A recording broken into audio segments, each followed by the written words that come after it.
أعوذ بالله من الشيطان الرجيم بسم الله الرحمن الرحيم سامعین ناظرین السلام علیکم۔ امید ہے آپ تمام لوگ خیریت سے ہوں گے۔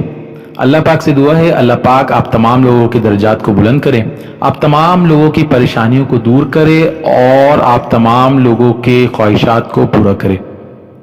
میں ہوں عاقب اتاری اور آج ہمارا جو ٹاپک ہے وہ حضرت نوح علیہ السلام کے قصے کے حوالے سے ہے۔ ویڈیو کو اینڈ تک دیکھیں۔ اگر چینل پہ نئے ہیں تو چینل کو سبسکرائب کر دیں اور ساتھ ہی گھنٹی کے بٹن کو بھی پریس کر دیں تاکہ ہماری نئی آنے والی ویڈیوز کا نوٹیفیکیشن آپ کو بر وقت ملے۔ جب سے دنیا قائم ہوئی حضرت آدم علیہ السلام کی نسل بڑھتی اور پھیلتی گئی۔ انسان دو حصوں میں تقسیم ہو گیا، کسی نے نیکی کی راہ اختیار کی تو کسی نے بدی کا راستہ اپنایا۔ جس نے نیکی اختیار کی وہ صراط مستقیم پر رہا، جس نے بدی کا راستہ اختیار کیا وہ اللہ کے غضب میں آ گیا۔ صراط مستقیم پر چلنے والوں کی تعداد ہمیشہ کم رہی، گمراہ انسانوں کی تعداد زیادہ رہی۔ ان گمراہ لوگوں کو راہ راست پر لانے کے لیے اللہ کے نبی آتے رہے۔ حضرت آدم علیہ السلام کے زمانے کے بڑے عرصے بعد اللہ نے حضرت نوح علیہ السلام کو بھیجا۔ آپ علیہ السلام پر 10 صفحے نازل ہوئی۔ حضرت نوح علیہ السلام کے نبی تھے۔ آپ علیہ السلام کو آدم ثانی بھی کہتے ہیں۔ آپ علیہ السلام کے زمانے میں بھی گمراہی پھیلی ہوئی تھی، صرف چند لوگ ہی نیک تھے، اکثریت گمراہ لوگوں کی تھی۔ آپ نے اپنی قوم کو راہ راست پر لانے کے لیے تبلیغ شروع کی۔ وہ لوگ ہر قسم کی برائیوں میں مبتلا تھے، چوری، بے ایمانی، امانت میں خیانت کرنا، جھوٹ بولنا، شرمناک کام کرنا، ماں باپ کی خدمت نہ کرنا، کمزور اور حقیر سمجھنا، غریبوں کو دھتکارنا، جھگڑا کرنا، قتل کرنا، دوسرے کا مال چھیننا عام بات تھی۔ امرا اور سرداروں کا طبقہ غریبوں کو پریشان کرتا تھا۔ اس کے علاوہ وہ لوگ بتوں کی پوجا کرتے تھے، بتوں کو خدا کا درجہ دے رکھا تھا۔ ان کا خیال تھا کہ اگر بت کی پوجا نہ کی جائے تو بت ناراض ہو جائیں گے۔ ان کے نزدیک جو بت کی پوجا نہیں کرتا تھا وہ جاہل اور احمق ہے۔ انہوں نے 4 بت بنا رکھے تھے جن کے نام ود، سوا، یاغوث، نصر تھے۔ حضرت نوح علیہ السلام اپنی قوم کو دعوت حق دیتے، اچھے کاموں کے کرنے کا حکم دیتے، برے کاموں سے روکتے۔ وہ کہتے کہ بتوں کی پوجا نہ کرو، صرف ایک اللہ کی عبادت کرو جو سارے جہاں کا پروردگار ہے۔ وعظ و نصیحت کی عرض سے ایک روز آپ علیہ السلام نے ضیافت کا اہتمام کیا۔ ضیافت میں ہر حیثیت اور طبقہ کے لوگ شریک تھے۔ آنے والے مہمانوں میں غریب بھی تھے، امیر اور سردار بھی تھے۔ صاحب حیثیت اور سردار غریبوں کے ساتھ اٹھنا بیٹھنا پسند نہیں کرتے تھے، انہیں حقارت سے دیکھتے تھے، نفرت کرتے تھے، لیکن حضرت نوح علیہ السلام نے سب کو یکجا کر دیا۔ لوگوں نے ضیافت کے اہتمام کا سبب دریافت کیا تو آپ علیہ السلام نے فرمایا، بھائیو، ہماری قوم کے لوگوں میں بگاڑ پیدا ہو گیا ہے۔ سب سے بڑی خرابی یہ ہے کہ طاقتور رقبہ کمزور پر حاوی ہوتا جا رہا ہے۔ جو کمزور ہیں وہ بھی ہمارے ہی بھائی ہیں۔ تم غریبوں کے ساتھ اٹھنا بیٹھنا پسند نہیں کرتے، تم ان سے نفرت کرتے ہو اور ان میں جو بھوکا ہوتا ہے تم کھانا نہیں کھلاتے۔ اگر کوئی پیاسا تم سے پانی مانگتا ہے تو تم پانی نہیں پلاتے۔ اگر کوئی بیمار ہو جائے تو تم ان کی عیادت نہیں کرتے، تم اپنے ماں باپ کی خدمت نہیں کرتے، دوسروں کا مال ناجائز طور پر کھاتے ہو، دوسرے کی ملکیت پر قبضہ کرتے ہو۔ یہ تمام شیطانی کام ہے۔ اس کے علاوہ تم اپنے ہاتھوں سے بنائے ہوئے بتوں کو پوجا کرتے ہو۔ یہ بت تو تمہاری ہر طرح مخلوق ہے اور یہ تو تم سے بھی کمتر ہیں۔ یہ کہاں کی عقل مندی ہے؟ میں تمہیں ایک بڑے عذاب کی خبر دینے آیا ہوں۔ مہمانوں میں اس شخص نے کہا، عجیب شخص ہے، ہمیں کہنے چلا کہ ہم اپنے معبودوں کو چھوڑ دیں، عبادت نہ کریں۔ حضرت نوح علیہ السلام بولے، میں یہ نہیں کہتا کہ عبادت چھوڑ دو، عبادت کرو صرف اس ہستی کی جس نے ساری دنیا پیدا کی، جو مارتا ہے اور جلاتا ہے۔ اللہ نے کہا، نوح علیہ السلام تو ایسا کہتے ہی رہتے ہیں، ہم اپنے معبود کے خلاف باتیں سننے کے لیے نہیں آئے، ہم تو وہ کرتے ہیں جو ہمارے باپ دادا کیا کرتے تھے۔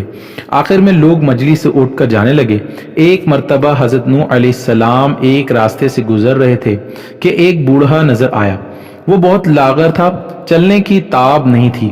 حضرت نوح علیہ السلام نے دریافت کیا کہ تم اس حال میں راستے میں کیوں پڑے ہوئے ہو؟ کیا تمہارا کوئی گھر نہیں؟ بوڑھے نے جواب دیا کہ میرے 7 بیٹے ہیں، انہوں نے بڑھاپے کے سبب مجھے گھر سے نکال دیا، میرے پاس کھانے کے لیے بھی کچھ نہیں ہے۔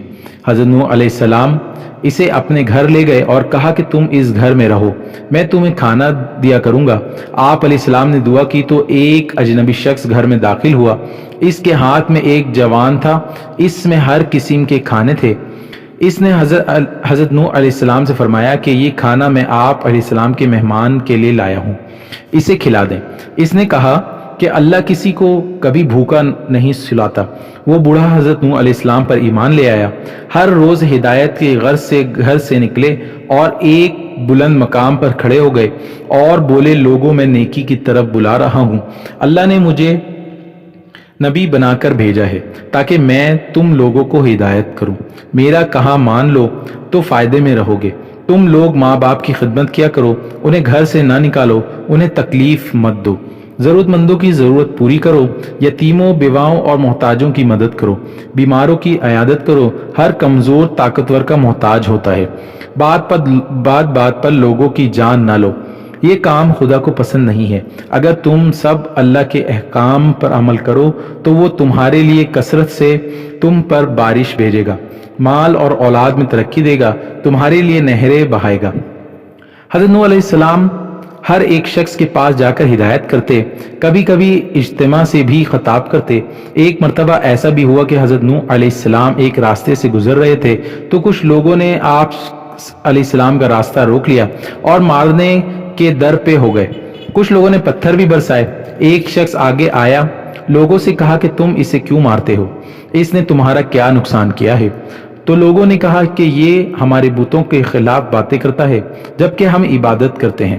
ایک اور شخص نے کہا کہ یہ کہتا ہے کہ میں نبی ہوں، اللہ نے مجھے نبی بنا کر بھیجا ہے، تو ہم ہی جیسا انسان ہے، یہ کھاتا پیتا کام کرتا ہے، اس کے پاس دولت بھی نہیں ہے۔ خدا کو اگر نبی بنانا ہوتا تو کسی سردار اور امیر آدمی کو نبی بناتا۔ حضرت نوح علیہ السلام نے جواب دیا، میرے رسول ہونے کا سب سے بڑا ثبوت یہ ہے کہ تمہارے ہی معاشرے کا فرد ہوں، لیکن اس کے باوجود میں تمہاری طرح بے جان بتوں کو نہیں پوچھتا۔ دوسرا بڑا ثبوت یہ ہے کہ میں لوگوں کو نصیحت کر رہا ہوں، لیکن اس کا کوئی معاوضہ تم سے طلب نہیں کرتا۔ میرا اجر تو اللہ کے ذمہ ہے۔ میں تو یہ کہتا ہوں کہ کسی پر ظلم نہ کرو، میں تو تم سب کو نیکی اور بھلائی کی طرف بلا رہا ہوں، میں تمہارا خیر خواہ ہوں۔ ان میں سے ایک نے کہا، نوح بادشاہ یا سردار بننا چاہتا ہے تاکہ اس کی عزت ہو۔ حضرت نوح علیہ السلام نے فرمایا، تمہاری عقلوں کو کیا ہو گیا ہے کہ پتھروں کو پوج رہے ہو؟ اے قوم، اللہ کی عبادت کرو، وہی عبادت کے لائق ہے، اللہ کے سوا کوئی معبود نہیں ہے۔ جب تم اللہ پر ایمان لاؤ گے تو تم برائی سے دور ہوگے۔ نہ میں بادشاہ بننا چاہتا ہوں نہ سردار، میں تو صرف نیکی کی طرف بلا رہا ہوں۔ کیا تم نہیں دیکھتے کہ اللہ نے چاند اور سورج پیدا کیے، جلنے کے لیے فرش بنایا اور تمہیں نعمتیں دی؟ حضرت نوح علیہ السلام نے جب یہ باتیں کہیں تو لوگوں نے کانوں میں انگلیاں ٹھونس لی، ایک لفظ بھی سننے کے لیے تیار نہیں ہوئے۔ ایک موقع پر حضرت نوح علیہ السلام نے اپنی قوم سے فرمایا کہ اے نادانو، یہ کیوں نہیں سمجھتے ہو؟ یہ دنیا تو ایک آزمائش کی جگہ ہے، تمہارے سامنے اچھائی اور برائی دونوں ہے۔ اے قوم، میں تم کو آنے والے دن سے ڈراتا ہوں، اس دن کوئی کسی کے کام نہیں آئے گا۔ دیکھو، جو غریب ہیں مجھ پر ایمان لائے ہیں، لیکن تمہیں دولت کا غرور ہے۔ اے قوم، غریبوں کے ساتھ حسن سلوک سے پیش آؤ، ننگوں اور بھوکوں کا خیال رکھو۔ ان میں سے ایک سردار نے غرور اور تکبر سے کہا، فرض کرو کہ اگر ہم تمہاری بات مان لیتے ہیں، کیا تم پر ایمان لا کر غریب اور 2 ٹکے کے لوگوں کے ساتھ مل جائیں جو تمہارے ساتھ ایمان لائے ہیں؟ ایسا نہیں ہو سکتا۔ وہ آپ علیہ السلام کو ذلیل کرنے کی کوشش کرتے، مذاق اڑاتے، آوازیں کستے، منہ پھیر لیتے، گالیاں دیتے، مارنے کی کوشش کرتے، بلکہ ایک روز مارا بیٹا بھی تھا، لیکن آپ علیہ السلام نے صبر کا دامن ہاتھ سے نہ چھوڑا بلکہ اپنا کام جاری رکھا۔ آپ علیہ السلام کی بیوی اور آپ علیہ السلام کا بیٹا بھی منکرین اور کافروں میں تھے۔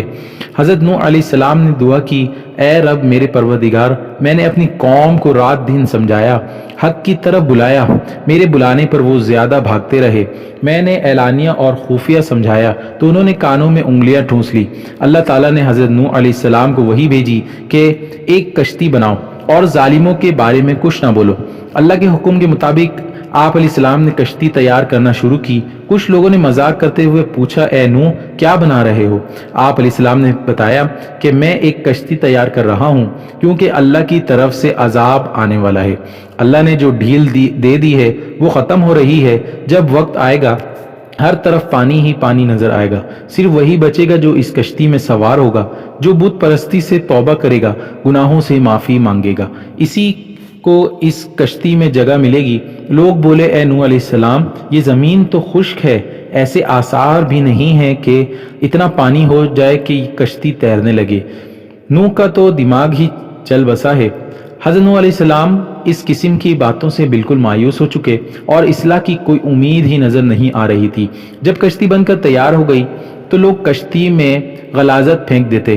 کشتی میں کوئی ایسی جگہ نہ تھی جہاں غلاظت نہ ہو۔ کافر غلاظت پھیلانے کے لیے کشتی کے اندر جایا کرتے تھے، یہ ان کا معمول بن چکا تھا۔ ایک مرتبہ ایک کوڑ کا مریض بھی اپنے ناپاک مقصد کے ساتھ کشتی کے اندر گیا۔ اس کے سڑے ہوئے جسم کے ایک حصے پر کچھ غلاظت لگ گئی۔ کچھ دیر بعد اس نے دیکھا کہ جہاں غلاظت لگی تھی وہ حصہ اچھا ہو گیا۔ اب اسے حیرت ہوئی کہ یہ کیا ماجرا ہے، آخر غلاظت سے کس طرح شفا ہو سکتی ہے۔ پھر وہ کشتی کے اندر داخل ہوا اور غلاظت پوری طرح سے سارے جسم پر مل لیا تو دیکھا کہ وہ بالکل تندرست ہو گیا۔ یہ بات کوڑ کے مریض کے اندر پھیل گئی تو سب نے کشتی کے اندر داخل ہو کر غلاظت ملنا شروع کر دیا۔ اس طرح پوری کشتی پاک صاف ہو گئی۔ حضرت نوح علیہ السلام نے اللہ سے دعا کی، اے رب لوگوں نے میرا کہنا نہیں مانا، ایسے شخصوں کی پیروی کی جن کے مال اور اولاد نے ان کو زیادہ ہی نقصان پہنچایا۔ ان کافروں میں سے زمین پر ایک باشندہ بھی مت چھوڑ، اگر آپ ان کو رویے زمین پر رہنے دیں گے ان کی اولاد بھی کافر ہی ہوگی۔ آپ علیہ السلام کی دعا قبول ہوئی، اللہ کا عذاب آ چلا، گھر کے تندور سے پانی ابل پڑا، پانی کا ریلا تیزی سے بہنے لگا۔ جس جگہ سے پانی ابل پڑا وہ جگہ کوفہ کی ایک مسجد تھی جس کا نام مسجد انبیاء ہے۔ دوسری طرف آسمان پر خوفناک سیاہ بادل چھانے لگے۔ حضرت نوح علیہ السلام نے دیکھا کہ زمین سے چشمے پھوٹ پڑے ہیں۔ حضرت نوح علیہ السلام نے کہا کہ یہ عذاب کی علامت ہے۔ کافر کہنے لگے کہ طوفان تو آتے رہتے ہیں، بارشیں ہوتی رہتی ہیں، یہ تو کوئی نئی بات نہیں ہے، کچھ دیر بعد موسم بدل جائے گا۔ دیکھتے ہی دیکھتے ہوا کا تیز جھونکا آیا جس سے ہر چیز ہل گئی، پھر پانی برسنا شروع ہوا۔ بارش میں اتنی شدت تھی جیسے کہ آسمان نے اپنے تمام دروازے کھول دیے ہیں۔ حضرت نوح علیہ السلام نے ایمان والوں سے کہا کہ کشتی میں سوار ہو جاؤ۔ اللہ نے فرمایا کہ ہر قسم کے جانوروں کا جوڑا بھی کشتی میں سوار کر لو۔ حضرت نوح علیہ السلام نے اللہ کے حکم کی تعمیل کی، ہر جانور کا جوڑا سوار کر لیا۔ کشتی میں ایک علیحدہ جگہ پر سب جانوروں کو بند کر دیا۔ طوفان چلنے لگا، بارش سے ندی، نالے اور زمین پہ پانی بھر گیا، پھر زمین کے ہر حصے میں پانی بہنے لگا۔ اب حضرت نوح علیہ السلام کا جہاز تیرنے لگا، پانی اور اونچا ہو رہا تھا۔ حضرت نوح علیہ السلام کی نظر جب بیٹے پر پڑی تو آواز لگانے لگے، بیٹا اب اس کشتی میں سوار ہو جاؤ، تمہاری جان بچ جائے گی، اب کافروں کا ساتھ چھوڑ دو۔ تو بیٹے نے جواب دیا کہ میں پہاڑ کی اونچی چوٹی پر چڑھ جاؤں گا، پانی وہاں تک نہیں پہنچے گا۔ تب حضرت نوح علیہ السلام نے اللہ سے اپنے بیٹے کے بارے میں سفارش کی کہ میرا بیٹا ڈوب رہا ہے، یہ تو میرے ہی خاندان کا ہے، تیرا وعدہ سچا ہے۔ اللہ نے فرمایا کہ وہ تیرے خاندان والوں میں سے نہیں ہے، تیرے گھر والے تو وہ ہیں جو تجھ پر ایمان لائے ہیں۔ روایت کے مطابق بارش مسلسل 40 دن تک ہوتی رہی، جو کچھ زمین پر تھا سب ڈوب گیا۔ کافروں کا کام تمام ہوا، جو لوگ حضرت نوح علیہ السلام پر ایمان لائے تھے وہ کشتی میں سوار ہو کر بچ گئے۔ کشتی کوہ جودی پر جا کر ٹھہری جسے ارارات بھی کہتے ہیں، کشتی میں سوار تھے۔ اسی دوران حضرت نوح علیہ السلام کو ایک فاختہ نظر آئی، اس کے چونچ میں زیتون کے درخت کا پتہ تھا، یہ امن و سکون کی علامت تھی، یعنی پانی اتر چکا ہے۔ وہ جودی یا ارارات مشرقی ترکی میں ہے، یہ 16,900 فٹ بلند ہے جو برف سے ڈھکی رہتی ہے۔ روس کی سرحد بھی اس سے ملتی ہے۔ اس پہاڑ کو ناقابل تحسیر خیال کیا جاتا تھا، لیکن 1929 میں جرمن ماہر طبیعیات جون جیکب نے رونا کام کوششوں کے بعد اسے سر کر لیا۔ کچھ عرصے پہلے ہزاروں سال کی جمی ہوئی برف کا تو گرنے سے کشتی نوح علیہ السلام کا ایک حصہ برف سے نکلا۔ کئی ہوا بازوں نے اس کی تصویر لی۔ ایک اور معلومات کے مطابق 1929 میں ماہر عصر قدیمہ ولی اور اس کے ساتھی نے عراق کے قریب اڑ کے مقام پر طوفان نوح کے آثار دریافت کیے۔ انجیل مقدس کتاب پیدائش کی روایت کے مطابق طوفان نوح کا واقعہ وادی دجلہ فرات سے متعلق ہے۔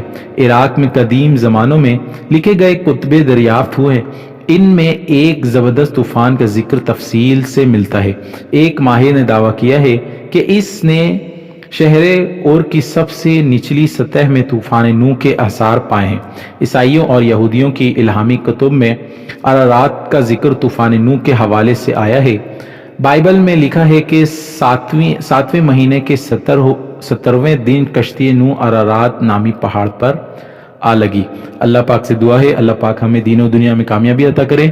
امید ہے آپ تمام لوگوں کو ویڈیو اچھی لگی ہوگی۔ ویڈیو اچھی لگی ہو تو لائک کریں، اسے شیئر کریں۔ ملتے ہیں اگلی ویڈیو میں حضرت ہود علیہ السلام کے قصے کے حوالے سے۔ تب تک کے لیے اللہ حافظ، اللہ نگہبان۔